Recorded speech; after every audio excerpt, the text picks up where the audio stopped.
ফজরের 2 রাকাত সুন্নাত এ পুরো দুনিয়া আর দুনিয়াতে যা কিছু আছে সব কিছুর চাইতে উত্তম। তাহলে যে 2 রাকাত সুন্নত পৃথিবীর চাইতে উত্তম, ওই 2 রাকাতের সুন্নতের পরে যে 2 রাকাত ফরজ রয়েছে, এই ফরজের আল্লাহু আকবার কি দিয়ে মিটাবা? এই ফরজের সামি আল্লাহু লিমান হামিদা কি দিয়ে মিটাবা? কত টাকার মালিক হয়েছে তুমি নামাজের কাফারা দিবা? যেখানে সুন্নত 2 রাকাতের মূল্য পুরো পৃথিবীর সমস্ত সম্পদ বিক্রি করে যদি একটা স্বর্ণ কিনা হয়, ওই স্বর্ণকে যদি 1 পাল্লা রাখা হয়, আর ফজরের 2 রাকাত সুন্নতকে যদি 1 পাল্লা রাখা হয়, ফজরের 2 রাকাত সুন্নত ভারী।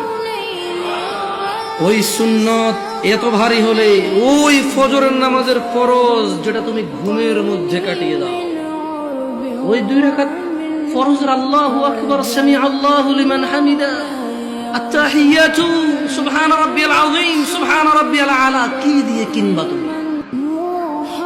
কি কয় টাকার মালিক হয়েছে যে 2 রাকাত সুন্নতই পুরো পৃথিবীর চাইতে উত্তম?